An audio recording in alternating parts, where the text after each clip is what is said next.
여러분 안녕하십니까? 포항 MBC 뉴스투데이입니다. 한 주가 시작된 오늘 경북 동해안에도 영하권의 추위가 찾아왔습니다. 다만 낮에는 기온이 어제와 비슷한 10도 안팎이 되겠습니다. 송예림 캐스터입니다. 네, 11월의 마지막 월요일인 오늘 또다시 찬 공기가 몰려오면서 오늘 아침도 심한 추위는 아니더라도 이렇게 영하까지 떨어진 지역이 많이 있는데요. 내일 아침까지 추운 날은 이어지겠습니다. 오늘 집 나서실 때 옷 두툼하게 입고 나가셔야겠습니다. 한낮 기온 10도 내외로 어제와 비슷하겠지만 바람이 약간 강하게 불면서 체감 온도는 좀 더 낮겠습니다. 위성 영상 보시면 오늘 경북 동해안 지역 고기압의 영향으로 하늘이 맑게 개겠고요. 울릉도와 독도 지역은 오전까지 비가 내리겠습니다. 자세한 지역별 날씨 알아보겠습니다. 경북 동해안 지역은 오늘 맑은 가운데 바람만 약간 강하게 불겠습니다. 낮 최고 기온은 울진과 영덕 10도, 포항 11도, 경주 10도입니다. 울릉도와 독도에는 오전까지 비가 오다가 그치겠는데요. 낮 최고 기온 울릉도와 독도 모두 8도를 보이겠습니다. 오늘 오후 동해 중부 먼바다에는 한때 비가 오겠습니다. 동해 먼바다를 중심으로 바다의 물결 높게 일겠는데요. 동해 중부에서 최고 4m까지 일겠습니다. 내일까지는 추운 날이 이어지겠고요. 이후 기온이 오르겠습니다. 수요일에는 비 소식이 있겠습니다. 날씨였습니다. 포항시와 경주시가 형산강 프로젝트를 통해 그동안의 갈등을 털어내고 형산강을 모두의 친수 공간으로 만드는 협력 사업을 추진하고 있습니다. 첫 사업으로 두 도시를 연결하는 자전거 길이 개통됐습니다. 보도에 김철승 기자입니다. 역사의 숨결을 간직한 경주 금장대. 겨울 진객인 멸종위기종 2급의 곤이. 치열한 산란 경쟁을 벌이는 황어.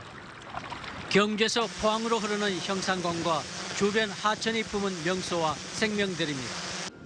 이 강을 환경과 문화, 생명이 숨쉬는 친수 공간으로 만들기 위해 경상북도와 포항시, 경주시가 손을 잡고 형산강 프로젝트를 추진하고 있습니다. 첫 사업으로 포항과 경주를 연결하는 자전거길 형산강 상생로드가 일부 완공됐습니다. 이번에 개통된 곳은 포항 구간 2.3km와 일부 경주 구간입니다. 우선 양동마을까지 내고 그다음부터는 그 보분단지 그리고 금장대까지 바로 연결시키는 그 작업을 시작하게 될 것입니다. 지난해 시작해 오는 2024년을 목표로 추진 중인 형산강 프로젝트는 모두 50여 개의 사업, 이 가운데 23개의 사업이 선도 사업으로 추진되고 있습니다. 사업이 완료되면 두 도시는 한결 가까워지고 교류도 더 활성화될 것으로 기대됩니다. 사람 간의 소통과 문화의 융합이라든지 이런 것들이 활발하게 일어나고 한 경제권역, 한 생활권역으로서 울산 포항 고속도로 개통에 맞춰 울산시와 함께 해오름 동맹을 결성하고 교류를 활성화한 양도시. 두 도시의 협력이 유유히 흐르는 형산강처럼 상생의 모델로 지속될지 주목됩니다. MBC 뉴스 김철승입니다. 국내 주요 철강업계가 지난 1년 동안 비정규직을 중심으로 직원 수를 줄인 것으로 나타났습니다.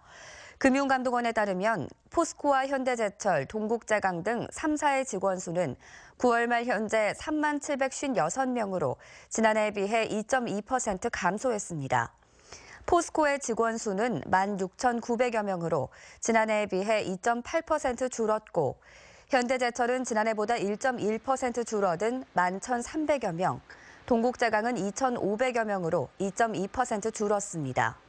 특히 철강업 자체의 어려움으로 신규 채용을 줄이는 등 철강사 직원 감소는 지속될 것으로 전망됩니다. 정부가 철강산업 경쟁력 강화를 위해 내년부터 후판 생산 감축과 고부가 가치 철강제 연구 개발 등을 본격적으로 추진합니다. 이에 따라 공급 과잉으로 지목된 후판 생산을 단계적으로 감축하고 강관 설비의 통폐합을 추진합니다. 타이타늄과 마그네슘, 알루미늄 등 3대 경량 소재와 고부가 가치 철강제 연구 개발을 내년부터 투자하며 철강 산학연 지역 거점 협력센터를 지정해 전문 인력을 육성합니다. 또 온실가스 감축을 위해 고루의 석탄 대신 수소를 사용하는 수소 환원 제철 공법 개발과 시범 사업을 내년 2분기에 시작합니다. 농민들은 풍년 농사를 짓고도 요동치는 농작물 가격 탓에 농사짓는 보람이 적은 게 현실입니다. 협업 농장 형태로 돌파구를 찾고 있는 젊은 농부들의 사례를 소개합니다. 엄지원 기자입니다. 봉화 비나리 마을에 있는 협업농장 따공의 절임 배추 가공 공장입니다. 김장철 쏟아지는 물량을 맞추느라 야간 작업이 벌써 며칠째입니다.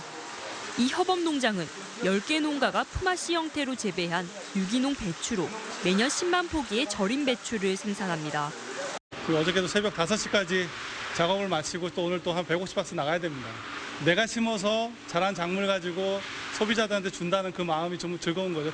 수백 명의 도시 조합원을 거느린 소비자 협동조합과 계약을 맺어 절임 배추를 판매하고 있는데 안정적인 판로 확보로 생산자는 물론 소비자도 상생하고 있습니다. 올해 배추값이 뛰면서 금배추가 됐지만 협업 농장의 경우 고정가로 판매하면서 소비자들은 오히려 싸게 구입한 셈이 됐습니다. 작년에는 배추값이 싼데 소비자들이 무농약 배추라고 비싸게 사 드셔줬으니까 저희가 소비자들한테 덕을 본 해였고, 올해는 배추값이 비싸지만 저희가 역시 같은 가격을 받기 때문에 올해는 소비자들이 덕을 보는. 협업농장이 생산과 가공, 유통의 일원화로 소비자에게는 믿을 만한 먹거리 공급을, 농가에게는 부족한 일손과 판로를 공유해 따뜻한 마을 공동체 회복을 실현하고 있습니다. MBC 뉴스 엄지연입니다. 농림축산식품부는 오는 2021년까지 농산물 직거래 규모를 지난해의 2배 수준인 4조 원으로 늘려 유통비용을 연간 5,600억 원 절감하겠다고 밝혔습니다. 이에 따라 농민들이 온라인 직거래에 더 많이 참여할 수 있도록 온라인몰 입점 요령 등을 컨설팅하고 생산 정보를 데이터베이스화해 온라인 사업자가 자유롭게 접근하도록 할 계획입니다. 또 상품 홍보에 어려움을 겪는 소규모 농가와 중소식품업체에 사진과 동영상 콘텐츠 제작을 지원하는 스마트 스튜디오를 확대하고 로컬 푸드 직매장과 지역 농산물의 학교 급식 납품 등도 늘려나가기로 했습니다. 수출이 전반적으로 감소세인 가운데 대구 경북 지역의 농수산식품 수출은 지난해보다 늘었습니다. 한국농수산식품유통공사에 따르면 올 들어 10월까지 대구 경북 지역 농수산식품 수출은 4억 2,500만 달러로 지난해 같은 기간보다 25% 늘었습니다. 딸기와 사과, 팽이버섯 등 신선식품의 수출이 지난해보다 15% 늘었고 고추장, 담배 같은 가공식품 수출도 37%나 증가했습니다. 나라별로는 아랍에미리트로의 수출이 28% 늘었고 일본, 미국, 중국으로의 수출도 모두 늘었습니다. 우리나라에 사드를 배치하는 것까지도 최순실 씨가 개입했다는 주장이 나왔습니다. 사드 반대 단체들은 진상규명 전까지 배치 중단을 요구하며 반발의 수위를 높이고 있습니다. 도성진 기자가 취재했습니다.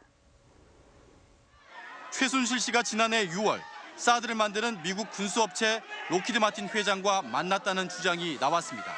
록히드 마틴사는 세계 최대 규모의 방위산업체인데 최 씨가 사드 배치에도 결정적 역할을 했다는 의혹이 제기된 겁니다. 의혹을 제기한 더불어민주당 안민석 의원은 최순실과 록히드 마틴의 연결고리는 현 정권의 외교안보 실세라고 밝혔습니다. 현재 외교안보 가장 실세라고 이름만 되면 다 알 수 있는 그분이 6년 전에 미국에 2년을 체류를 합니다. 그 체류비를 록히드 마틴에서 지원했다는 후원했다. 앞서 2010년부터 5년 동안 800억 원에 불과하던 록히드 마틴사와 우리나라의 계약 체결이 2015년부터 2021년까지 12조 원으로 급증했다고 밝힌 안 의원은 이 과정에도 최 씨가 개입했을 것으로 의심하고 있습니다. 무기는 지금까지 최순실이가 해먹은 거는 껌값입니다. 껌값. 네. 사드로 네. 인한 커미션을 생각해 보십시오. 커미션요? 사드를 어디서 만듭니까? 록히드 마틴이거든요. 네. 사드 배치 철회 성주 투쟁위 등 5개 단체는 정치적 탄핵을 당한 정권이 사드 배치를 밀어붙이고 있다며 진상규명이 될 때까지 공동 대응에 나서기로 했습니다. 5 주체가 모여서 박근혜 정부의 국정농단으로 비롯된 이 사드 배치 결정에 대해서 반드시 막아내겠다는 결의와 야권에서는 성주 골프장과 남양주 땅을 바꾸는 대토 방식도 국회 비준과 주민 동의 등의 절차를 무시할 수 없다며 국방부를 압박하고 있습니다. 최순실이 국방비리에도 개입한 의혹이 제기되면서 사건 추이에 따라 사드 배치에도 영향을 미칠 것으로 보입니다. MBC 뉴스 도성진입니다. 농어촌 병원 응급실에 간호사 파견 제도가 실시됩니다. 보건복지부는 농어촌 응급의료기관의 인력난 해소를 위해 다음 달 초까지 수요 조사를 거쳐 대형 병원 간호사를 군 지역 병원 응급실과 권역응급의료센터에 파견합니다. 이에 따라 권역응급의료센터인 포항성모병원을 비롯해 응급실을 운영하는 지역 병원들의 간호사 수급에 도움이 될 전망입니다. 포항 남부경찰서 해도파출소 자율방범대가 2016년 하반기 전국 베스트 방범대에 선정됐습니다. 해도 자율방범대는 전국 4,300여 방범대 중 순찰, 합동 검거 등의 실적이 1위로 평가받았습니다. 특히 각종 행사장 교통관리와 지리 안내, 안심 귀갓길 집중 순찰을 통한 범죄 분위기를 사전 차단하고 독거노인 등 취약계층을 대상으로 봉사활동을 지속적으로 펼쳐 경찰청장 인증패와 우수대원에 대한 감사장이 수여됩니다.